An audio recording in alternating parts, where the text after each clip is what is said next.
everybody! Welcome to the Good Evening Kitties podcast, a Tales from the Crypt review. My name is Melissa, your ghostess with the mostest, and today's episode is Season 3, Episode 8, Easel Kill Ya. This one's interesting. Let's get into it. As always, John Kassir is the voice of the Crypt Keeper, and Danny Elfman does the theme song. This episode was directed by John Harrison. He also directed Tales from the Dark Side, the movie. The screenplay is by Larry Wilson. It stars Tim Roth from movies such as Pulp Fiction and 2015's The Hateful Eight, Roya Magnot, or Roya Magnot, not sure how that one's pronounced, but she's had many roles in mini TV series. It also stars Nancy Fish from The Exorcist 3, Deborah Mooney from Tootsie and TV's Scandal, and William Atherton from Ghostbusters and Biodome. I'm going to go ahead here and read about the episode on the back of the DVD box here. The original air date for this episode was July 17th, 1991, and here's what the description is. He paints still lifes, very still lifes. An aspiring artist finds success by painting people he's murdered.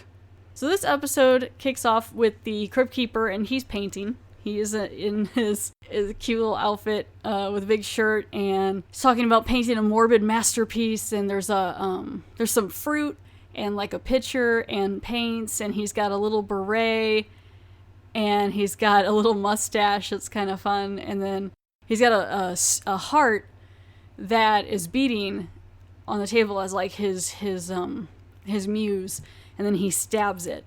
And so he brings in the episode, because it's about art, so he's going to be an artist. So he brings in this episode, again, Season 3, Episode 8, Easel Kill Ya. And when I say easel, I mean like as in painting. I do like his little mustache, so the Crypt Keepers is pretty cute. So this one starts out, there's a man named Jack Craig, played, I believe, by Tim Roth, and he's an artist, and he lives like it's a really nice like loft-style apartment.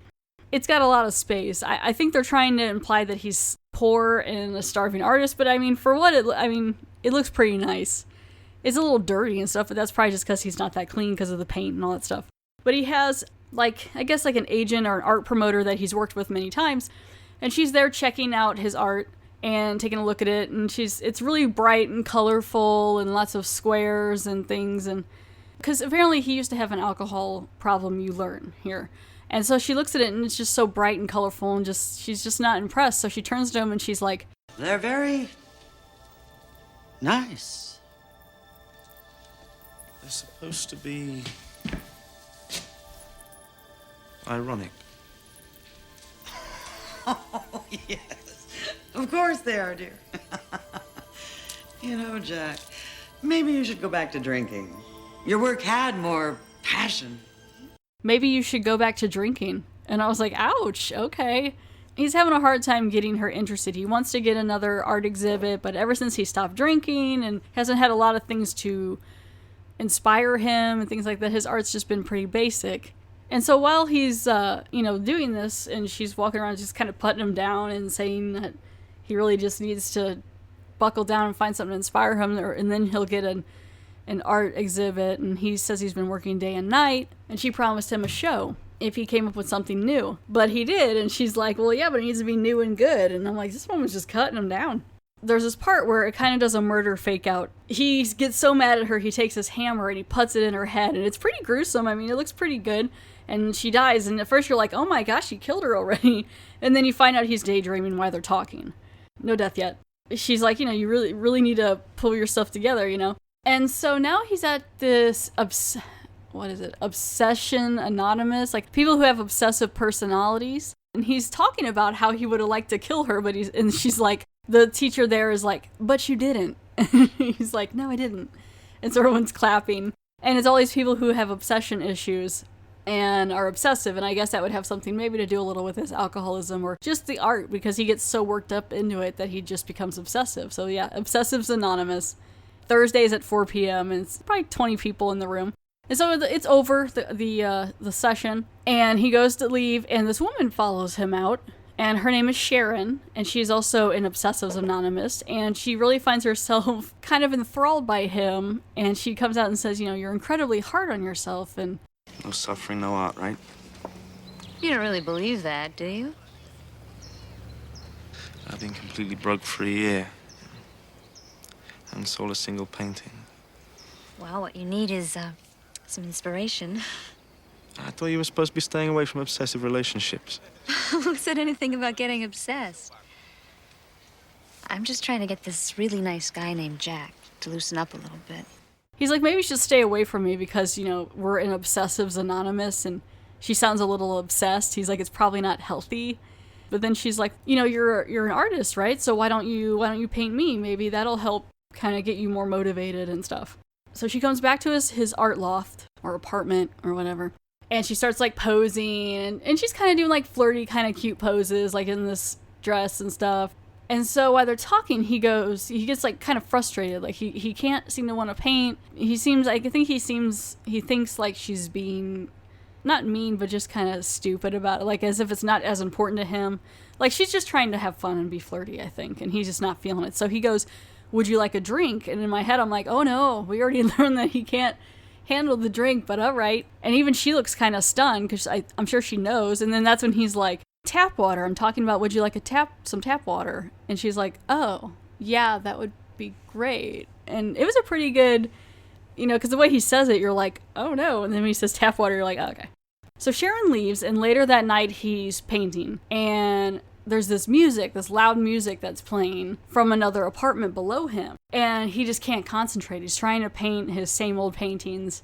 You know, they're just like boxes of colors and some blobs of color, and they're fine. They're not bad, but they're just not super inspiring or unique. And this music's driving him crazy. So finally he like throws down his paintbrush and goes over and like kicks the stool out of the way. And he goes on top of his balcony and he looks down at the other balcony below at like, it's like a city high-rise kind of thing. And there's a guy down there and he's just like smoking cigarettes and drinking and listening to music and having himself a good time. And so Jack yells at him, you know, turn the music down, man. And the guy is just sitting there drinking and ignoring him. Jack's just getting more and more angry about this. And so the guy kind of looks at him for a bit, and then he goes inside, and you think he's going to turn it down. And so he does. He turns it down for like a second, right? So then Jack's like, cool. And then he immediately cranks it back up again. And you're like, oh, man. So right away, Jack's like, oh my gosh. He's just like cussing him out and everything. And the guy's just totally ignoring him and playing an air guitar solo. And so he's so mad. He comes over to the end of the balcony because he was like, to get a better look at the guy. And when he does, he hits this porcelain or ceramic flower pot. And the other guy who's down below him was kind of leaning a little over the balcony. And so the flower pot hits him in the head just enough to push him over that balcony, and he falls, hits the ground, and he's dead.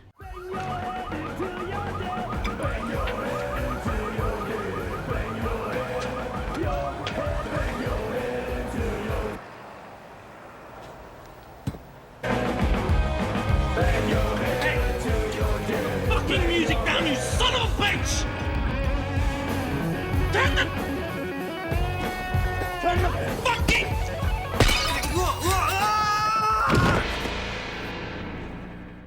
And Jack's like, oh crap. And he gets ready to leave to run in, I guess, to call the police, you know. And then when he goes to look back over, he kind of, the way the guy's laying, there's some blood around his head, and he's like all sprawled out, like with one leg all weird, and it's kind of in a dark shadow. And I think he's just, he was like, that's kind of interesting. Instead of calling the police, because no one really heard it because of the music or anything, he goes down, or he starts snapping Polaroids of this guy. And just leaves the body there. And he takes these Polaroids up, and he does his own kind of rendition of the painting, and it's a lot more brutal and intense looking and dark, and paints that, and he's like, that looks actually pretty good, so maybe I can find someone to buy it, because I'm drowning in debt and hungry. He gets on painting it, and he starts looking through these like art magazines that are on his desk and finds a man who maybe would be interested in buying. There's an article in there. I don't know if he remembered reading it or something, but there's a man who, he likes to buy art that's like, I don't know, it's like of war and like bombs, and he likes things that are disturbing. And he has this really nice house, and he makes an arrangement for Jack to come out there. And he basically, you know, says, I'll pay you good money if you will paint me more and more morbid things like this. Yeah, the guy has like a whole thing to the Holocaust exhibit and all that stuff. So he contacts him, and the guy's like, cool, I'll take a look at your stuff. But yeah, he likes it, and he starts, you know, offering him some good money. You like this? No. I covet it. Look carefully around you, Jack. These are some of the most awful moments in the 20th century. Downstairs, I have thousands more in a vault. They're graphic, they're real, but they lack one thing. One supremely important thing. The artist's touch. His ability to interpret the horror of the world through the darkness of his own soul. You have some of that darkness, don't you, Jack? You hear the shadow's voice, don't you? You want to buy this? This is played by, the guy here is played by William Atherton. He comes out in a nice suit and a boutonniere, and he's like offering him a drink, and the whole time I'm like, don't take the drink. Don't take the drink. Don't take, you used to drink. Just say you didn't used to drink, that you can't drink. Because he doesn't want to make himself look bad or, I guess, insult the guy, but it's like, you have a problem. But the guy's going to pay him some good money, so he takes the drink. It's just a little champagne, but it's still like, I mean, if you really had to just say it, Also, you could also be like, I didn't create this picture while I was drinking or anything, so why would I want to change that, or keep it, even when he's doing it, he doesn't look great. And that kind of gets him started back again on drinking. So now he's painting, and there's like an empty bottle of some vodka and things. And hard telling to see if he's been sleeping. He's all sweaty, and he's kind of trying to paint something similar, but he can't quite get it right. Getting distracted and can't focus because this guy's going to pay him good money. I'm pretty sure for the first painting, I think he paid $2,000 or something just for the painting. And so it was pretty enticing. I think it was going to be a pretty good amount of money. So he goes downstairs to a neighbor, or he goes downstairs to leave. He was going to go buy some alcohol. And as he's leaving, his neighbor behind him, the landlord, who's this older lady who's like smoking and got a cup of something, like a mug of something. And she's taking a guitar and things out of an apartment because apparently someone didn't pay the rent. And that someone was the guy who happened to die the other night. So she's going to sell all his stuff to pay back rent. She's like, why don't you pick us up a nice bottle of entertainment while you're out, huh? Well, unless, of course, you're still pretending to be sober. It's on me this time. Oh, yeah? Who'd you kill? No, I sold a painting.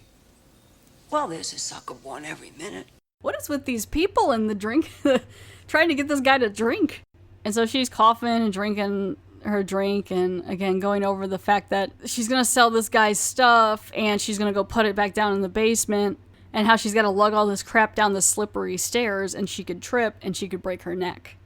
And he's like, oh, you want me to help you bring this stuff down? Like, he immediately just kind of gets this idea like that would be an accident.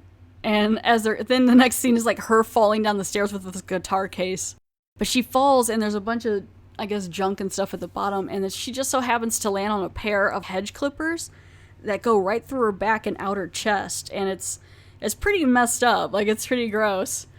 And she's like holding on to them, and then she like dies. It's pretty messed up. And so he's at the top of the stairs like, oh no. And so why do people store sharp things like that? I don't understand. They had like a couple pairs of hedge clippers laying on the opposite end where like anyone could just like land on them, and it's kind of dark down there. I'm like, what are they doing? So yeah, that's what she fell on, because she fell on the basement stairs. And so he starts taking pictures again. And then as he comes over to get closer pictures, she comes back. Like, she's not completely dead, and she grabs his neck to try to choke him out. But then, eventually she gets weak and gives up and dies for good. He gets back to his room, he starts painting, the liquor bottle's empty. He wakes up, and he's all gross looking. He's got like a dirty white t-shirt on, or was white.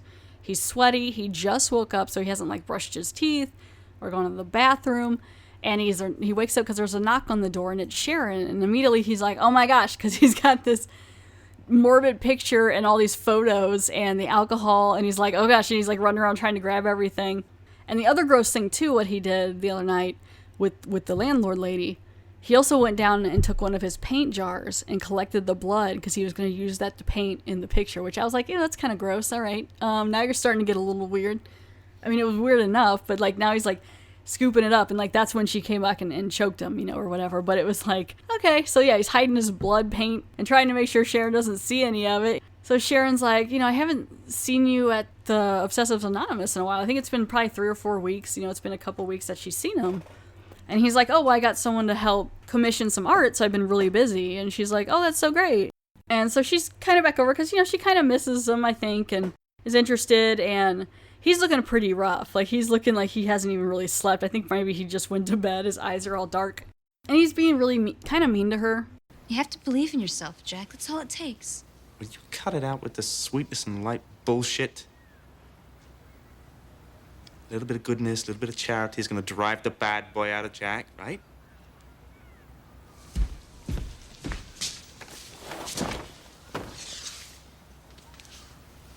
You don't really know me. It's just like, you don't really know me. Why are you acting like I'm this good guy? Because I'm not. And he shows her the picture that he painted last night, and it's a little more abstract. It's not like it's the woman laying on the stairs. Like, he tried a little different. So it's like a pair of lungs, and then there's the hedge clippers going through it with like some viscera and things. So it's a little different. You can't tell it's like a murder scene. Not like you kind of could on the other one. And he's like, you don't know me. And she's like, but I like you. And she cut this hard. I was like, ew, gross. Because she comes up to him and she starts kissing on him. And then they start like making out. And then it goes on to them, having the sex. And they show it, they show some of it or whatever. But it's like, ew. First of all, honey, you can do better. Not him. I'm talking about her. She could, run away. He's got a lot of problems. You probably could tell he's been drinking. 2, she just got there. He hasn't gone to the bathroom. He hasn't brushed his teeth. He probably hasn't bathed. I'm like, ew, okay. So yeah, so apparently they try to make that passionate. I'm like, all right. So they do it. Cool, whatever. And he's kind of at not really a psychotic break, but she's trying to basically just, not really change him, but I think she sees more in him, and that's fine.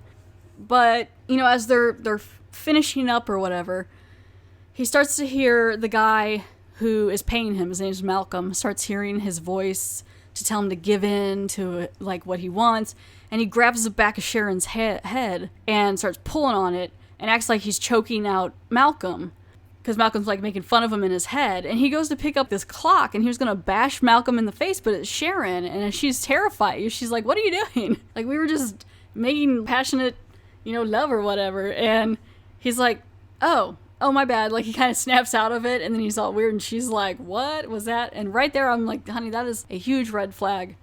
Get out.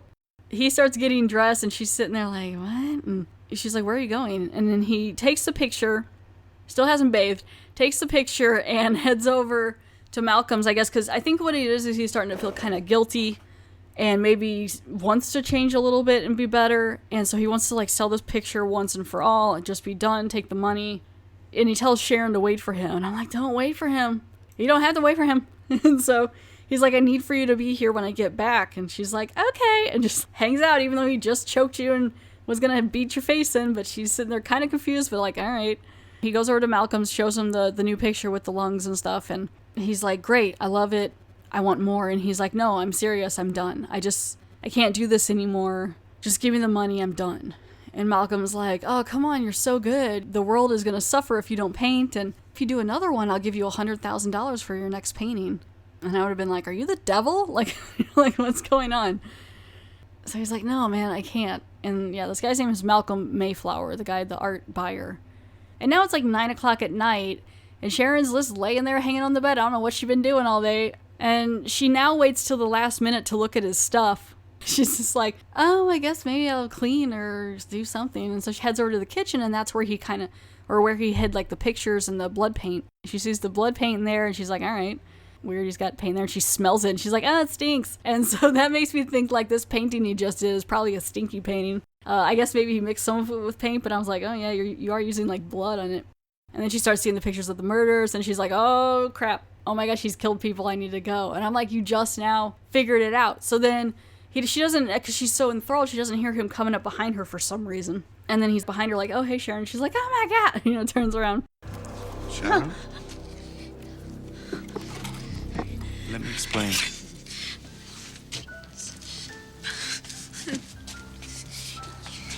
Sharon, I'm not that person anymore.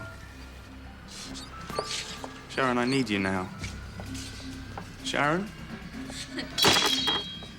Sharon? Sharon, wait! She takes off running out the door, out the back of the warehouse or whatever, heads outside. He's chasing after her. She heads outside, bam, gets hit by a taxi cab. And does like the little flip over the hood or whatever. And so he runs her to the hospital. And it's pretty dire. She's not doing very well. And so he's feeling really guilty. And she needs this really special surgery, like neurosurgery. I guess because she's going to be paralyzed or something. And the doctor there is telling him, like, we're waiting for the neurosurgeon to show up. He'll be here any second. He'll evaluate the situation. It's not going to be cheap, so you're going to need, we're going to need money, which I'm like, you don't even know if this girl's got insurance or whatever. You don't hardly even know this woman. Do you know her last name? But then the doctor's like, oh, she has no insurance, and she has no family or money. And I'm like, why are you telling him? I guess because she has no family, that's the next best thing, but I'm just like, okay. Someone's got to make the decision, I guess, and so since he brought her in, I'm like, geez, okay. But this operation they're wanting to do is really difficult. They're waiting for the neurosurgeon. It's going to be very expensive. So that's when he's like, crap, I need to do that picture. So he's like, I got to find one more picture to do for this Malcolm guy so I can get that $100,000 and pay because I did this. I'm horrible. And as he's getting ready to hop in a cab to leave, there's a man showing up with a sweater and he's got a briefcase and he's showing up to the hospital here and Jack gets this idea. He's like, okay, well, that could be my next muse for my pictures. And so the guy's heading in towards the back, and Jack jumps him and starts choking him out behind an ambulance. And he pulls him up behind the ambulance and down this corridor and bashes his head in, which you kind of just see the shadow of. And he bashes his head in. He pulls out this piece of cardboard that he laid the guy on. He starts taking the blood off the guy's head, who looks pretty beat in. And the blood, the blood looks like paint, kind of, but like he starts taking the blood with his fingers and the brush. And making this really crude picture. I'm like, this is going to sell for $100,000? Are you serious? And he just takes all the blood and like brain matter or face matter. And it's just a bunch of blood smears on a piece of cardboard with some matter on. I'm like, what are you doing? That's got to be a stinky painting right there. And he runs it over to this Malcolm guy. And it doesn't look that bad, really. I mean, it should be on a canvas. But the fact of knowing what it is, you're like, oh, geez, okay. So he runs over to Malcolm. And Malcolm's looking at it like, you've made me very happy. I love it. And I'm like, I think this guy is the devil. Jack's like, give me $100,000. So he's like, cool. So he gives him the check. You could probably have just paid for it later. I don't know why you had given it to it now, but I don't know how it worked then. I don't know. He was panicked. He gets in his car. Actually, I don't know if he was taking a taxi not earlier. He has a car. It's like a little car. And he comes running in, pushes people out of the way. He's like, I got the money. I'll get your fee. Here's the check. I'll go to the bank in the morning. And he turns out to that doctor, and the doctor's like, I'm afraid it's not necessary. And at first you're like, oh no, Sharon. And then you find out the surgeon that could have saved Sharon's life was just murdered a few hours ago. Oh, Tales from the Crypt twist. Ooh, ooh. I got your money. You see this? Bang something in the morning, you'll get your fucking fee. I'm afraid that won't be necessary, Mr. Craig. The surgeon who could have saved Sharon's life was murdered a few hours ago. What? Yeah, some maniac attacked him on his way here. Caved in the skull. I'm sorry. Yeah, you know what that means. Jack killed the neurosurgeon that was supposed to help Sharon. If he would have stopped doing all his murder stuff like he wanted to, that wouldn't have happened, and now Sharon's gonna die, because apparently there's no other neurosurgeon that can do this. I would be like, just find the second best and have him try. I don't know, like, figure it out. And there's some cops there investigating the murder, and they're kind of looking at him a little shady, because apparently they found some paintbrush by the murder site. I don't know if he had his name inscribed on him or what. I mean, it really was too late, because they're already putting a sheet over Sharon's face. So, I mean, I don't even know if she would have even made it anyway. But he really screwed her over because of the neurosurgeon. But it seemed pretty dire either way. And as he's looking at her and they put the sheet over because poor Sharon passed away, the detective comes up behind him and starts asking him some questions. So basically, he's caught. He got the money, but the only woman that loved him is dead, and now he's probably going to prison. And that's the end of the episode. So it cuts back to the Crypt Keeper, and the Crypt Keeper is now doing what he's called finger painting. And what this is he's got a bunch of actual fingers, like human fingers, with paintbrush ends on them, and he's taking the paintbrush, dipping the finger into some paint, and using the finger as the end of the brush. And I'm like, that's cute.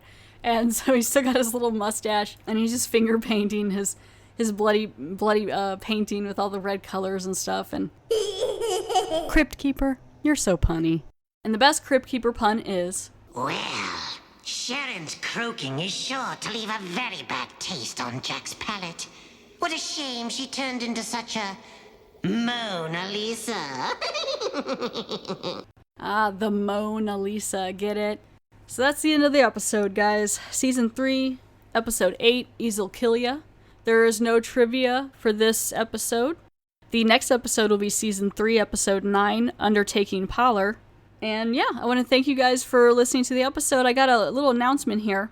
Coming up soon, it will be my 1-year podcast anniversary. Woo! It's already been a year. So I got some fun stuff coming up. Got some things in the works. Got some things maybe being a little changed and fun stuff. So September 10th through September 14th of 2018, to celebrate my 1-year podcast anniversary, I'm going to have something new coming out every day. What I'm planning on doing is Monday, Wednesday, and Friday of that week, I will have clip shows coming out for all the other episodes I've done.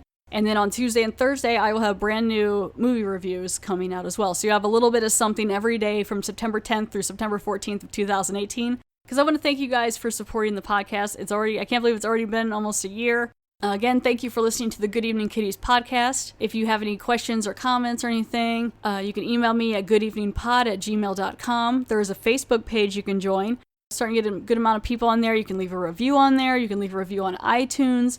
You can check out the Patreon page. I'm going to be working on, probably soon now with it being a year, putting some stuff up on there, getting some more people interested if I can. If not, just, either way, leave a review, let someone know, share, like, rate, review, all that stuff, just any of it. But again, thank you guys for your support, and thank you for listening to the Good Evening Kitties podcast.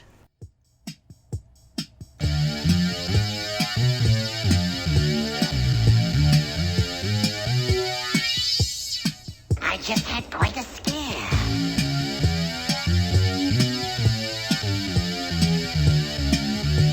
I actually thought my heart was beating again.